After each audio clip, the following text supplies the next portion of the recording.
కొంతమందికి ఏముంటుందంటే vaginal infections వస్తూ ఉంటాయి, డాక్టర్ దగ్గర పోతూ ఉంటారు, మళ్ళా వస్తూ ఉంటాయి. వాళ్ళకి ముఖ్యంగా ఎలా వాడాలంటే ఈ ఫెమిడిలైట్ ఒక క్యాప్సూల్ డైలీ ఒకటి తీసుకోవాలా, ఒక 1 మంత్ తీసుకోవాలా. తర్వాత ఒక 6 మంత్స్ పాటు ఎప్పుడెప్పుడైతే మెన్సెస్ అవుతుందో ఆ మెన్సెస్ అయిన ఫస్ట్ డే నుంచి 10 డేస్, తర్వాత ఆ మంత్ మెన్సెస్ ఫస్ట్ డే నుంచి ఒక 10 డేస్, మళ్ళీ తర్వాత మంత్ మెన్సెస్ ఫస్ట్ డే నుంచి ఒక 10 డేస్. ఆ విధంగా తీసుకుంటే గనక వచ్చే అడ్వాంటేజ్ ఏమవుతుందంటే, ఎందుకు మెన్సెస్ అప్పుడే చెప్తున్నానంటే, మెన్సెస్ అప్పుడు బ్లడ్ ఫ్లో ఉంటుంది. ఆ బ్లడ్ ఫ్లో బ్లడ్కి వచ్చి pH 7.4 ఉంటుంది అనమాట.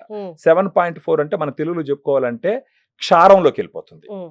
క్షారంలో ఈ బ్యాడ్ బ్యాక్టీరియా భయంకరంగా గ్రో అవుతుంది. అది ఆమ్లం అంటే అసిడిక్ ఎన్విరాన్మెంట్ లో బ్యాడ్ బ్యాక్టీరియా గ్రో అవ్వద్దు.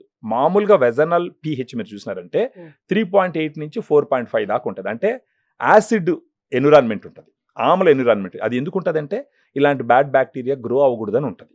కానీ మెన్సెస్ టైంలో ఈ బ్లడ్ రావడం వల్ల ఆ pH మారిపోవడం వల్ల అప్పుడు బ్యాడ్ బ్యాక్టీరియా అంతా గ్రో అవుతుంది. అందుకనే మామూలుగా మనకి ఎన్నో సంవత్సరాల నుంచి కూడా అంటారు మెన్సెస్ టైంలో భార్యాభర్త కలవకూడదు అని చెప్పేసి. వన్ ఆఫ్ ద రీజన్ వచ్చి ఇదనమాట.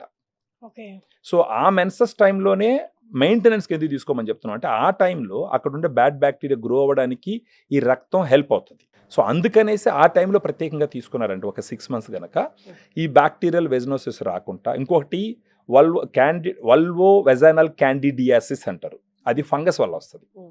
ప్రత్యేకించి ఏంటంటే ఇప్పుడు ఫెమిడిలైట్ తీసుకున్నప్పుడు అక్కడ ఉన్న బ్యాడ్ బ్యాక్టీరియా పోయి ఆ వెజైనా గోడ మీద కూర్చోకుండా అడ్డుకుంటాయి అనమాట ఈ బ్యాక్టీరియా.